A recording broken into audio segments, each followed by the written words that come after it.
புரட்சி தலைவர் காலத்தில் அவரது தலைமையை ஏற்று விசுவாசத்துடனும் உறுதியுடனும் செயல்பட்டார். புரட்சி தலைவருக்கு பின்னால் என் தலைமையை ஏற்று விசுவாசத்துடனும் உறுதியுடனும் செயல்பட்டு வருகிறார். கழகம் பிளவுபட்ட ஒரு சோதனையான காலகட்டத்தில் கொள்கை பிடிப்புடன் தடுமாற்றம் சிறிதும் இன்றி விசுவாசமாக என்னுடன் இருந்து செயல்பட்டவர் அன்பு சகோதரர் திரு செங்கோட்டையன் அவர்கள். செங்கோட்டையன் அவர்களை புகழ்ந்து பேசின ஒரு வீடியோ தான் இப்போ இணையதளத்தில் வைரல் ஆகிட்டு இருக்கு.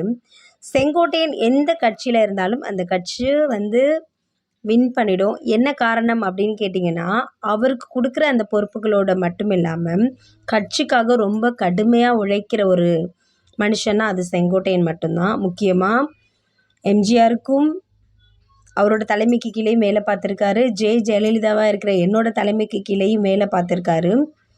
இப்போ வரைக்குமே நிறைய மாவட்டத்தில் முக்கியமான பொறுப்புகளில் இருக்கார். அதுக்கெலாம் முக்கியமான காரணம் அவரோட உண்மையான உழைப்பு தான். ஸோ அவர் எந்த கட்சியில் இருந்தாலும் ஜெயிக்க வச்சுருவார். கூடவே சேர்த்து கட்சியில் எவ்வளோ உட்பூசல்கள் இருந்தது, எவ்வளவோ பிரச்சனைகள் இருந்தது. இந்த பிரச்சனையப்பெல்லாம் இந்த கட்சியை விட்டுட்டு வேறு எந்த கட்சிக்கு போகணும்னு அவர் கொஞ்சம் கூட நினைக்காத ஒரு ஆள் தான் செங்கோட்டையன். என்னுடைய ஆருயிர் தம்பி தான் செங்கோட்டையன் அப்படின்ற ஒரு விஷயத்த ஜெயலலிதா அம்மையார் ஒரு ப்ரெஸ் மீட்டில் சொல்லியிருந்தாங்க.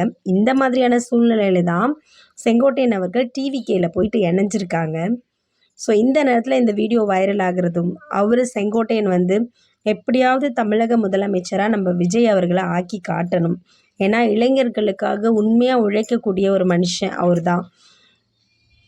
தனக்கு கிடைக்கிற சம்பளத்தை தூக்கி போட்டுட்டு மக்களுக்காக உழைக்கிறதுக்கு முன் வந்திருக்காரு. அவரை நம்ம வின் பண்ண வைக்கணும் அப்படின்னு சொல்லிட்டு எல்லா மீட்டிங்லையும் வெறித்தனமாக இனிமேல் பிரச்சாரம் பண்ணணும் அப்படின்ற ஒரு விஷயத்தை செங்கோட்டையன் திருப்பி சொல்லிட்டு இருக்காரு.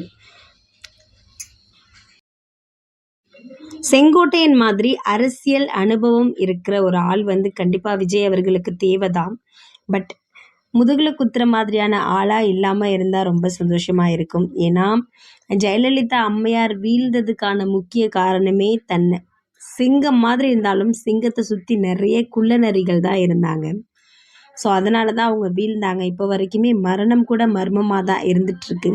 ஸோ அந்த மாதிரி இல்லாமல் விஜய்க்கு பக்க பலமாக தைரியத்தை அளவுக்கு அதிகமாக கொடுக்குற அரசியல் அனுபவம் மிக்க இந்த மாதிரியான ஆட்களும் டிவிகே கட்சிக்கு தேவைதான் அப்படின்றது தான் எல்லாரோட கருத்தாகவும் இருக்கத்தான் செய்து. அதை தான் ரங்கராஜ் பாண்டே அவர்கள் திரும்ப சொல்லிட்டு இருக்காங்க. விஜய்க்கு அரசியல் அனுபவம் தேவை அப்படின்னா கண்டிப்பாக அவர் ஒரு ஃபெயிலியரை பார்க்கத்தான் வேணும் அப்படின்ற ஒரு விஷயத்தையுமே சொல்லிக்கிட்டு இருக்காங்க. யார் எப்படி பேசினாலும், யார் எந்த மாதிரியான கணக்கெடுப்புகளை முன் வச்சாலும் விஜய் ஜெயிப்பாரா ஜெயிக்க மாட்டாரா அப்படின்ற ஒரு விஷயம் தமிழக மக்களாகிய நம்ம கையில் தான் இருக்குது. நம்ம ஒரு நடிகராக விஜயை பிடிக்கும், அதுக்காக நம்ம ஓட் பண்ண வேண்டாம். அதையும்